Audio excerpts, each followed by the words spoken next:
Dark Harvest, Scarecrow's Return.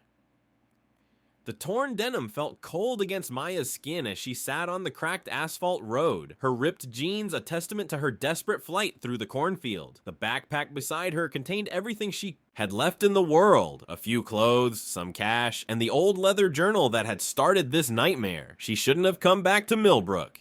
Not after what happened 15 years ago. Not after what she'd done. The autumn wind whispered through the dying corn stalks, carrying with it the scent of decay and something else. Something that made her stomach turn. She pulled her hood up, trying to block out the sound, but it was no use. The rustling was growing louder, more deliberate. Something was moving through the field behind her. Maya's fingers trembled as she opened the journal, its yellowed pages crackling in the silence.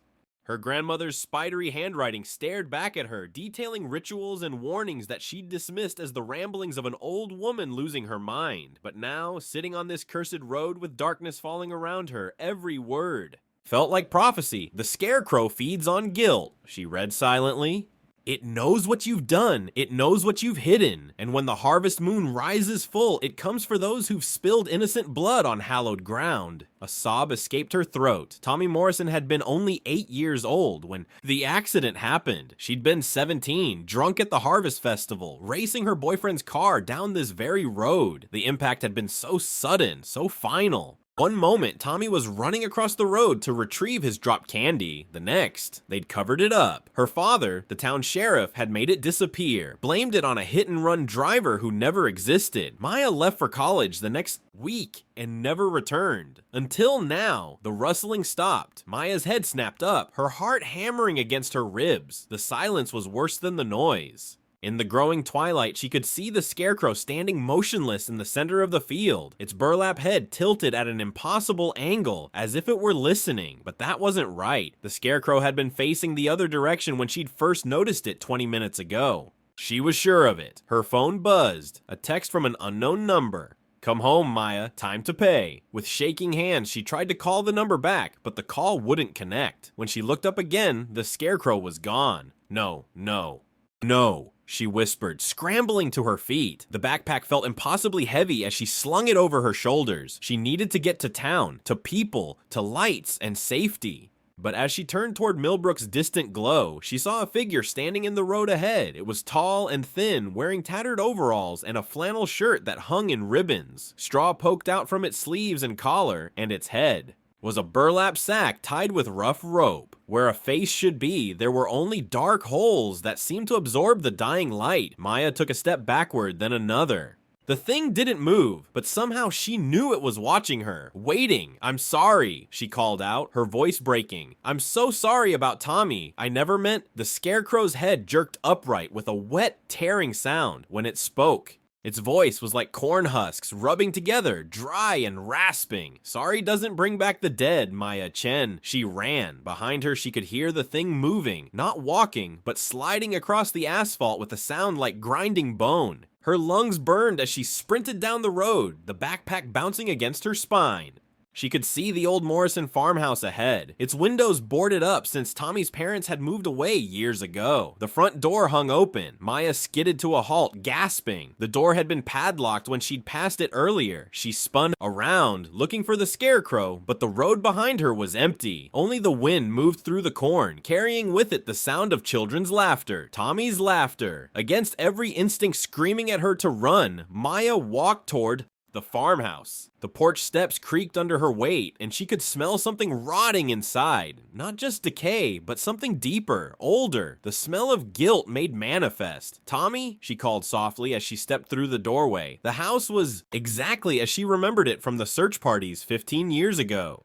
Family photos still hung on the walls, coated in dust and neglect. Tommy's school picture smiled at her from the mantelpiece, his gap-toothed grin frozen in time. "I brought you something," a voice said behind her. Maya whirled around to find a small boy standing in the doorway. He was pale and translucent, his clothes muddy and torn. When he smiled, she could see the terrible wound that had killed him. His skull caved in on one side. "Tommy," she breathed. "You left me there," he said, his voice echoing strangely. "On the road. You left me there and drove away." I was scared. I was just a kid, too. I was 8. The temperature in the room plummeted and frost began forming on the windows. 8 years old, and you left me to die alone while you went. Home to your warm bed. The Scarecrow appeared behind Tommy, towering over the ghost child. Its burlap face had changed. Now it bore a crude resemblance to Tommy's features, sewn on with thick black thread.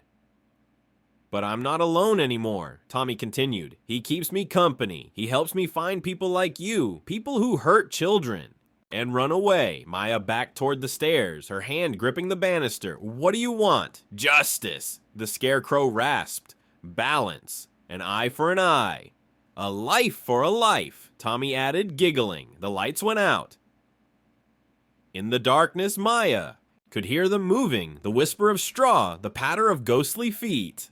She fumbled for her phone's flashlight, and in its harsh glow, she saw dozens of them, children, all of them, standing in the room with wounds that told stories of violence and neglect. And behind each one stood a scarecrow, their burlap faces bearing the crude likenesses of the dead.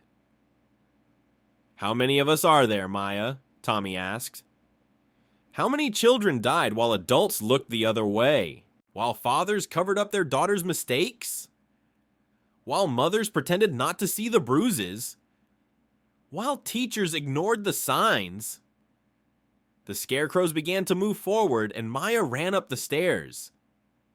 Behind her, the children's laughter turned into screams, not of pain, but of rage. She reached the second floor and dove into the first room she found, slamming the door behind her. It was Tommy's bedroom. His toys were still scattered on the floor, his bed still unmade from the morning. He'd died. On the desk sat a half-finished homework assignment, the pencil still lying where he'd left it. Maya sank to her knees, sobbing. I'm sorry, Tommy. I'm so sorry. The door opened and Tommy walked in alone. The rage was gone from his face, replaced by something worse. Disappointment. I know you are, he said quietly. But sorry doesn't change anything. Sorry doesn't bring me back. Sorry doesn't give me the life you took away. Then what do you want me to do? Tommy sat on his bed, his small legs dangling over the edge. Tell the truth. All of it. Let people know what really happened. Let my parents know why I died. They'll hate me. They already hate you. They just don't know why yet. Maya pulled out her phone with trembling fingers. The battery was at 3%, but it was enough. She opened the voice recorder and began to speak. My name is Maya Chen, and 15 years ago, I killed a little boy named Tommy Morrison. She told it all. The drinking, the racing, the impact, her father's cover-up, the years of running from the truth. When she finished, the recording was 47 minutes long. Her phone died as she hit send, transmitting the file to every contact in her phone and uploading it to her social media accounts. Tommy smiled sadly. Thank you. What happens now? Now you face what's coming. The police, the trial, the consequences. All the things you should have faced 15 years ago. Maya nodded, wiping her eyes. And you? I can rest now. We all can. He looked toward the door where the other ghostly children were gathering. The scarecrows were born from our need for justice, but justice has been served.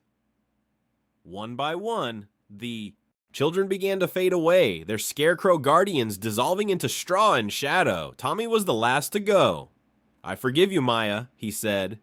I don't know if that helps, but I forgive you. Then he was gone, and Maya was alone in the empty house. She walked downstairs and out onto the porch as the first police cars arrived, their sirens wailing in the distance. Her phone recording had already gone viral, shared thousands of times across social media. There would be no running this time, no cover-ups, no more lies. As she raised her hands in surrender, Maya looked back at the cornfield one last time. The scarecrows were gone, but the corn still rustled in the wind, and somewhere in that sound she could swear she heard the laughter of children, not vengeful now, but free. The harvest was finally over.